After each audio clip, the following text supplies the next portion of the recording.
Jadi pada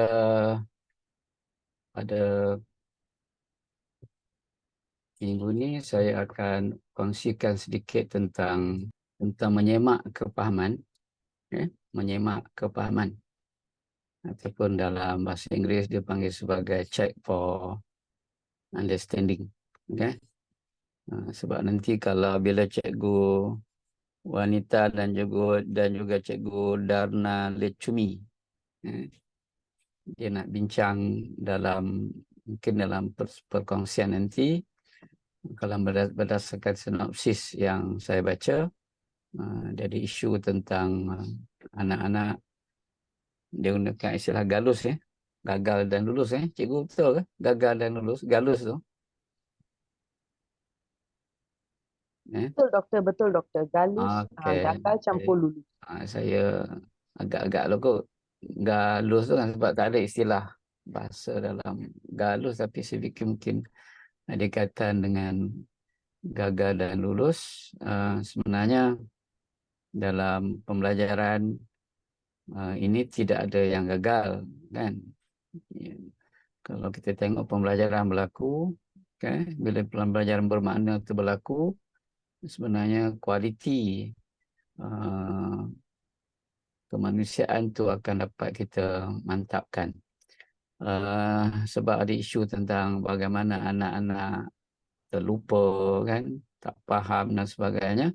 Mungkin apa yang telah saya kongsikan sebelum ini sebenarnya berkaitan lah, berpenerusan kepada apa yang saya akan kongsi pada hari ini. Cuma pada hari ini saya nak fokus kepada apa ni, CFU ni, check for understanding ataupun menyemak kepahaman. Okay? Pada perkongsian yang awal, saya telah terangkan tentang kepentingan learning progression, perkembangan pembelajaran. Ya, di mana dalam perkembangan pembelajaran ini, pembelajaran itu akan berlaku dalam 3 peringkat. Okay? 3 peringkat. Satu peringkat pemerolehan, acquire. Peringkat yang kedua ialah membina makna, meaning making. Dan yang ketiga ialah pemindahan, transfer. Okay? Jadi kalau kita tengok daripada tahu kepada faham. Jadi satu peringkat yang sangat kritikal yang akan menentukan sama ada pembelajaran berkualiti berlaku ataupun tidak. Ini untuk kita melihat kualiti pembelajaran. Ya? Sebab kalau anak-anak tidak dapat sampai ke peringkat faham, maka dia akan lupa. Mudah lupa tentang apa yang telah dia pelajari. Sebab faham ini anak-anak dapat mengaitkan apa yang dia telah pelajari, yang baru dia pelajari, dengan apa yang dia dah tahu. Dengan apa yang dia dah tahu. Bila berlaku connection ini, bila boleh dikaitkan apa yang dia sedang belajar dengan apa yang dia telah tahu, maka di situlah pembelajaran tersebut berlaku. Apabila berlaku pemindahan daripada, sebab pengetahuan yang baru itu berada dalam ingatan bekerja ataupun ingatan jangka pendek. Sementara apa yang dia dah tahu itu berada di dalam ingatan jangka panjang. Jadi kepahaman ini bermaksud apa yang ada dalam ingatan jangka pendek itu atau ingatan bekerja itu dapat dikaitkan dengan apa yang ada dalam ingatan jangka panjang. Itu sebab itu ada connection di situ. Bila connection ni telah wujud, maka itulah yang kita namakan sebagai kepahaman. Jadi pada hari ini, bagaimana kita nak menyemak sama ada wujud atau tidak kepahaman anak-anak dalam apa yang kita ajar. Kita tak mahu dia hanya setakat tahu saja, tapi kita nak bawa dia kepada peringkat dia dapat memahami. Jadi itu asas je lah perbincangan pada petang ini, bagaimana kita nak menyemak sama ada anak-anak mempunyai kepahaman ataupun tidak tentang apa yang sedang dipelajari. Okay? Itu penting sebab penyemakan ni dia berlaku secara semasa. Ya, bukan disemak di hujung, dia berlaku semasa proses instructional itu berlaku, proses instructional ataupun pengajaran pembelajaran itu berlaku. Dia bukan berlaku di sebelum ataupun selepas, dia berlaku semasa proses pembelajaran berlaku. Jadi itu yang saya nak jadi sebagai kita punya asas lah untuk perbincangan. Baik, saya kongsikan satu bahan tulisan oleh Profesor Barack Rosenshine, seorang sarjana pendidikan yang telah mengemukakan satu idea, bukan satu, banyak idea lah, berkaitan dengan principle of instruction. Dulu saya pernah kongsikan daripada Richard Elmore, Profesor Richard Elmore, tentang the core of instructional core. Ini instructional principles oleh Barack Rosenshine. Sebab jadi saya dah sharekan apa tu, dia punya link pautan dan juga kod QR. Jadi kalau boleh diapakan, kalau boleh diambil dia punya apa tu QR code tu, nanti boleh dimuat turun artikel ini, artikel ni boleh diperolehi melalui pautan yang telah saya kongsikan dalam skrin itu. Dia sangat menarik, artikel ini, jurnal ini, di mana dia berdasarkan kepada kajian. It's a research-based strategies. Strategi instructional berasaskan kepada kajian yang menurut Rosenshine, dia perlu diketahui oleh semua guru. Dia kata all teacher should know. Dalam satu kata-kata untuk menunjukkan peranan checking for understanding ini, beliau kata checking for student understanding at each point. Dia ada poin-poin yang saya tunjukkan tadi tu ialah poin-poin itu kan, peringkat, progression. Sebab pembelajaran ni ada dia punya perkembangan, dia ada progression. Jadi ada poin-poin yang kita boleh gunakan sebagai titik semak ataupun entry point ataupun checkpoint. Dia kata each point can help student learn the materials with fewer errors.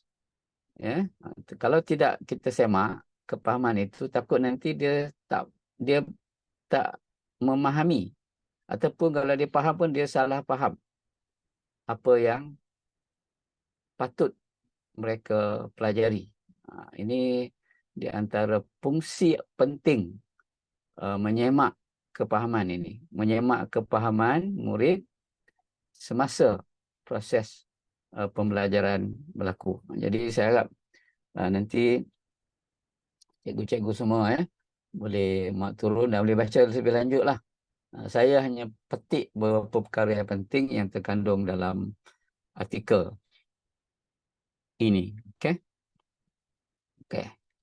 Jadi kalau mengikut prinsip instructional yang dikemukakan oleh Rosenshine ini, dia menyatakan bahawa pengajaran berkesan melibatkan kita banyak bertanya soalan,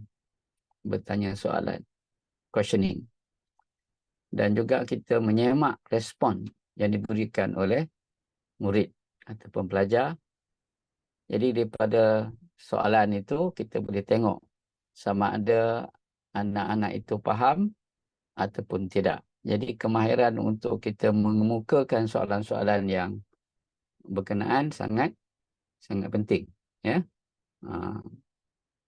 Jadi kalau kita amalkan apa ni kemahiran ataupun membanyakkan soalan, penyoalan, dia boleh membantu kita untuk menyemak kepahaman.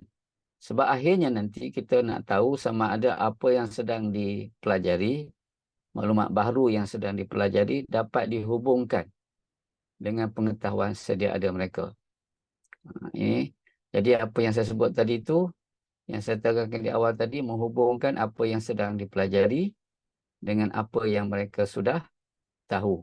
Ataupun dalam bahasa yang biasa digunakan ialah pengetahuan sedia ada. Pengetahuan sedia ada. Pengetahuan sedia ada ni disimpan di dalam dalam ingatan jangka panjang. Pengetahuan baru tu berada dalam ingatan bekerja. Jadi itu satu prinsip yang penting. Yang kedua ialah kajian yang dijalankan oleh Profesor Rosenshine ini mencadangkan bahawa guru harus bertanya soalan semasa. Ini saya sebut di awal-awal tadi. Dia mesti berlaku semasa pembelajaran berlaku. Okey? Kenapa? Kita hendak supaya apa yang perlu dipelajari oleh anak-anak itu dapat difikirkan, dapat dikaitkan dengan apa yang dia dah tahu. Nanti dalam salah satu aktiviti yang penting untuk pembelajaran bermakna ni kita namakan sebagai aktiviti merungkai kurikulum. Ini saya akan terangkan nantilah. Dalam kita merungkai itu salah satu elemen yang penting yang perlu kita fikirkan ialah soalan-soalan penting, the essential question. Kenapa kita kemukakan soalan-soalan penting?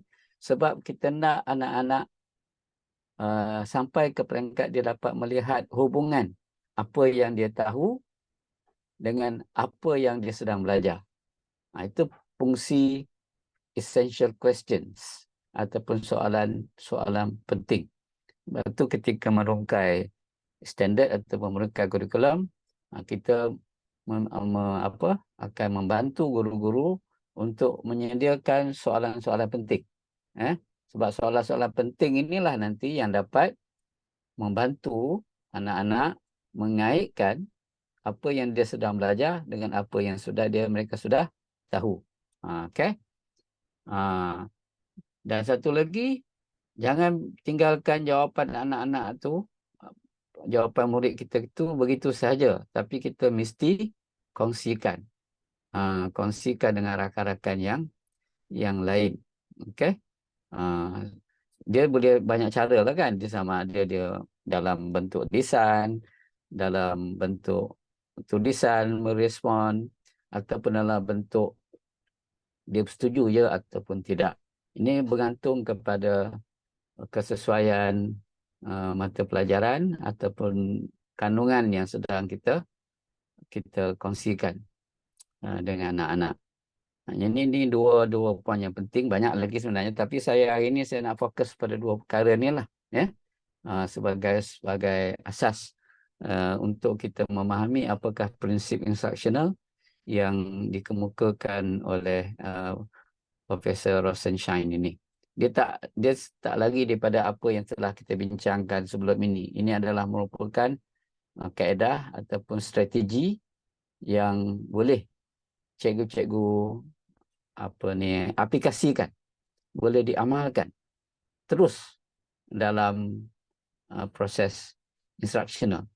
Proses instructional iaitu proses pengajaran dan pembelajaran. Okey. Jadi satu lagi kajian yang telah dibuat oleh Profesor Rosenshine ini ialah CFU itu ialah check for understanding. Saya nak jematkan rohang. Di situ saya gunakan singkatan check for understanding, menyemak kepahaman. Dia boleh menjamin kadar kejayaan anak-anak. Kejayaan yang kita masuk kat sini ialah memahami kepahaman itu dapat membina makna daripada tahu kepada faham. Yang saya dah tunjukkan di awal tadi. Jadi ini penting. Ini penting kerana nanti dia akan dapat membantu anak-anak menguasai apa yang mereka tahu dan faham. Ini kita akan pergi ke peringkat, dia tak berhenti setakat faham saja. Tapi faham tu asas yang penting. Nanti akan pergi kepada peringkat pemindahan, di mana anak-anak akan menggunakan, mengaplikasi apa yang dia tahu dan faham dengan dalam apa ni, untuk menyelesaikan masalah mungkin, ya, untuk mengaitkan apa yang sedang dia pelajari itu dengan apa yang berlaku dalam kehidupan. Jadi dengan cara begitu barulah perkara itu anak-anak tak lupa. Sebab dia ada kepahaman. Kepahaman ni dia dah simpan dah dalam ingatan yang kepanjang. Yang dia lupa tu sebab dia hanya tahu saja. Tahu pada masa tu lah. Tapi besok dia dah hilang. Dia dah hilang. Dia tak simpan dalam ingatan yang kepanjang. Jadi kita kena melihat apa ni, kepahaman itu berlaku dulu. Barulah kalau tidak berlaku, kita perlu mengambil tindakan yang sesuai. Nanti saya terangkan di slide yang akan datang. Jadi kalau kita sasarkan, kita meletakkan sasaran yang tinggi, sasarkan kita kata lebih daripada 80%, boleh dicapai oleh anak-anak kalau apa yang mereka pelajari itu dipahami. Kalau tidak, dia akan menjadi masalah kepada apa yang dia akan belajar seterusnya nanti. Itu yang kajian yang dibuat oleh Profesor Rosenshein ini. Yang kedua, menurut beliau, ini untuk guru-guru yang kurang berkesan. Dia tak banyak menanya soalan. Dia hanya menyampaikan sajalah kan. Dia tak banyak menyoal. Bila kurang soalan, kita tak dapat nak menyemak. Dan cara menyemak tu pula, kita tak boleh menyemak. Kadang-kadang nanti saya akan sharekan satu lagi approach, strategi dia panggil cold calling. Panggilan sejuk. Kan? Cold calling. Kita nak supaya semua orang berfikir. Kalau kita sebut nama dulu, baru kita tanya soalan, itu hanya orang itu yang kita panggil itu saja yang akan memberi jawapan. Yang berfikir. Yang lain tu mungkin berfikir, tapi mungkin juga tak berfikir. Tapi kalau kita, kaedah pendekatan yang kita gunakan itu, soalan-soalan tu kita apakan dulu, kita ajukan soalan dulu, kemudian baru kita kena panggil. Itu dia panggil cold calling. Cold ni sejuk, calling tu panggilan. Jadi kalau kita nak menjadi guru yang berkesan, kita mesti banyak menyoal. Maksudnya 9 soalan tu bukan dalam satu pelajaran, ya. Ini dalam, dia kata di situ ialah keseluruhan pelajaran. Katakan satu topik tu kita ajar selama 2 minggu, 3 minggu. Jadi kalau seminggu kita boleh tanya 4 ke 5 soalan, kalau 5 minggu, 3 minggu lebih lah soalan yang kita kemukakan. Ini soalan-soalan penting, ya. Seperti yang saya sebutkan di awal tadi, soalan-soalan penting ni adalah soalan-soalan yang membantu dia, anak-anak itu, untuk mengaitkan apa yang dia belajar dengan apa yang dia telah tahu. Jadi satu lagi yang diberikan penekanan oleh Rosenshein ini ialah supaya kita dapat mengurangkan ralat. Kalau tidak, nanti banyaklah salah faham ataupun misunderstanding, misinterpretation akan berlaku. Itu yang kedua, kajian yang kedua. Dan yang seterusnya, menurut Profesor Rosenshein ini, dia kata guru yang paling berkesan, dia gunakan istilah the most effective teacher. Dia kata menghabiskan hampir lebih separuh daripada waktu pelajaran tu. Kalau satu waktu tu 40 minit, dia kata 23 minit daripada 40 minit itu digunakan untuk menerang, menyoal dan memberi contoh ataupun modeling. Sebab apa? Sebab ini adalah peringkat yang kritikal untuk membina makna. Ingat ya, kita punya perkembangan pembelajaran itu tak berhenti hanya setakat faham. Kalau sebab tu dalam CDL kita menggunakan reka bentuk berpusatkan pembelajaran. Sama ada dia berpusatkan guru ataupun berpusatkan murid, dua-dua terpenting. Kita tak kata mesti berpusatkan murid sahaja. Tidak. Kalau guru menyoal dan memberi contoh, menerangkan, itu adalah berpusatkan guru. Itu peringkat awal. Itu penting. Tapi lepasnya nanti bila dia dah ada kepahaman, itu baru kita lepaskan. Kita akan beralih kepada aktiviti, task ataupun tugasan yang berpusatkan murid. Itu dia ada punya gradual release of responsibility. The learning responsibility itu kita pindahkan secara berperingkat, beransur-ansur. Okay. Itu 3 kajian yang saya petik daripada artikel yang dikongsikan, yang ditulis oleh Profesor Roshan Sain. Jadi sebagai rumusan untuk sesi ini, pada minggu depan insya-Allah saya akan kongsikan dia punya kaedah menyoalan tu macam mana secara lebih detail. Ada beberapa perkara, yang 5 perkara tu saya akan kongsikan pada perkongsian insya-Allah minggu depan.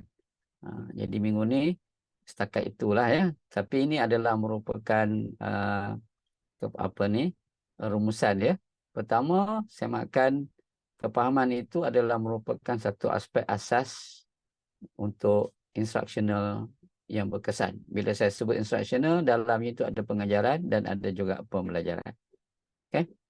Sebab tu dalam artikel tu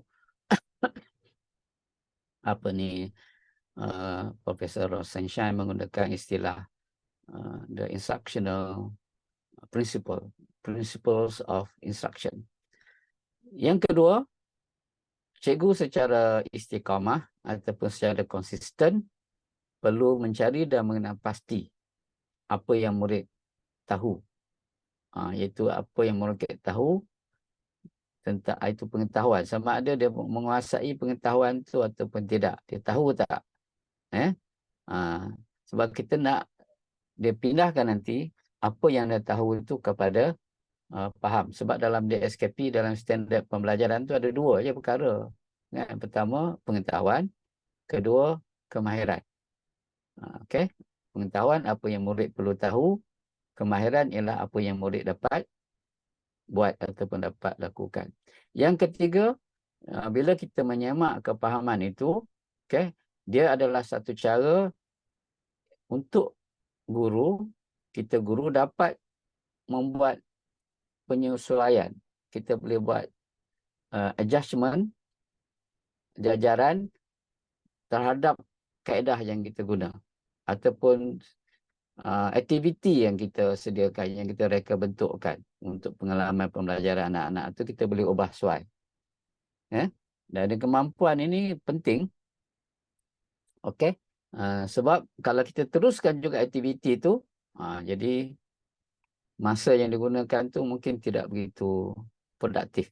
Sebab ada anak-anak yang mungkin atau ramai yang tak dapat menggunakan aktiviti yang kita sediakan itu untuk kepahaman mereka. Itu yang ketiga. Yang keempat, menilai kepahaman semasa. Ini current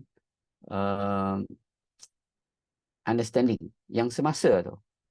Semasa kita sedang melaksanakan pengajaran dan pembelajaran itu, membolehkan guru untuk membuat keputusan terhadap pengajaran. Adakah dia perlu mengajar semula ataupun reteaching? Ada setengah sarjana ada sebuah buku yang saya baca, dia gunakan istilah Dia panggil instructional agility in instruction, agility of instructional agility, ketangkasan. Agility itu maksudnya tangkas, ketangkasan dalam instruction. Maksudnya kita boleh buat keputusan there and then, semasa proses pembelajaran itu berlaku. Jadi saya ingat itu, setakat itu yang saya nak kongsikan sedikit. InsyaAllah pada minggu depan, InsyaAllah kita akan dapat lagi melihat dengan lebih detail teknik-teknik ataupun strategi-strategi yang disarankan oleh Profesor Barak Roshan ini. Saya ambil masa sedikit lagi ya, Cikgu Mira, saya nak promote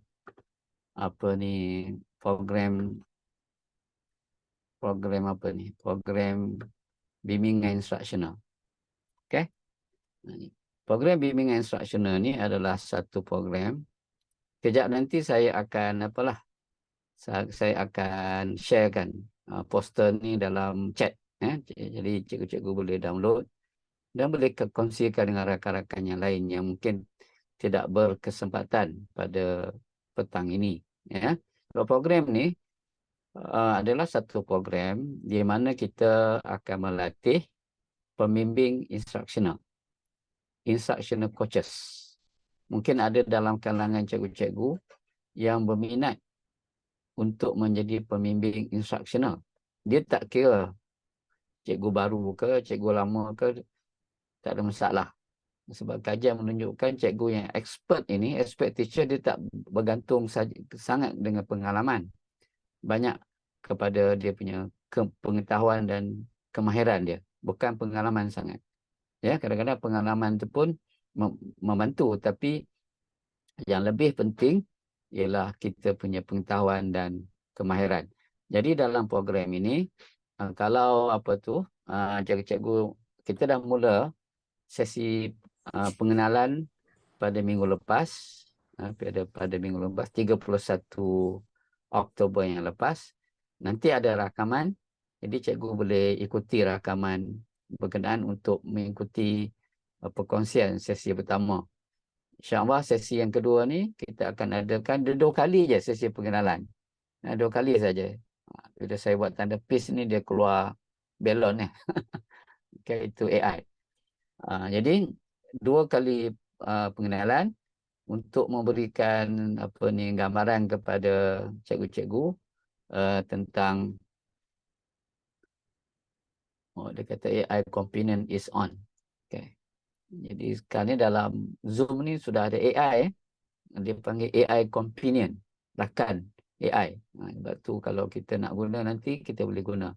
Sebab saya dah aktifkan dalam saya punya app ni. Jadi kita akan mula program sebab dia melibatkan pentaulihan nanti. Dia ada pentaulihan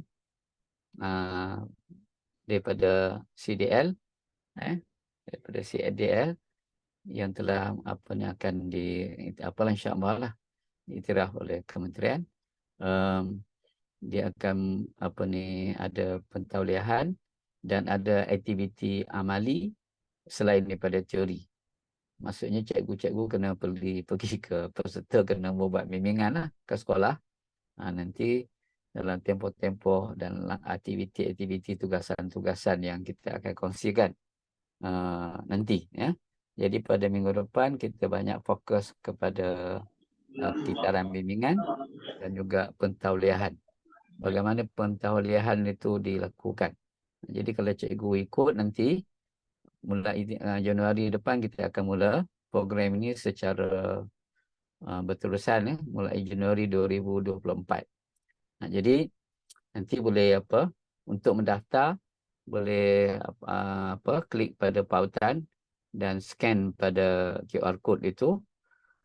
Mungkin ada peserta yang mendaftar untuk sesi yang pertama, tak perlu tak perlu daftar lagi lah. Dia hanya daftar sekali saja. Jadi bagi belum tak daftar pada sesi pertama, boleh daftar sesi kedua. Nanti kita akan kongsikan rakaman perkongsian sesi yang pertama. Jadi bagi mereka yang mendaftar, kita akan kongsikan pautan Zoom,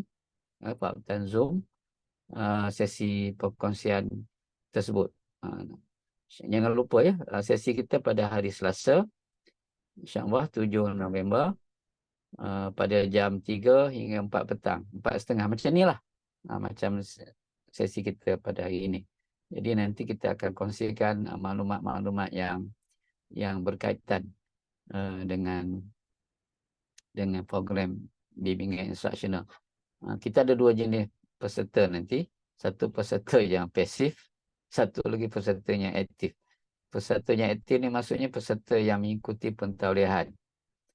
Peserta yang pasif ni dia datang dalam sesi-sesi tu dia setakat nak tahu saja. Dia nak tahu apakah bimbingan instruksional, apakah aktiviti-aktivitinya dan sebagainya. Tapi dia tak terlibat. Dia tak mahu terlibat dalam program pentauliahan. Itu pun kita raikan juga peserta yang sedemikian ya.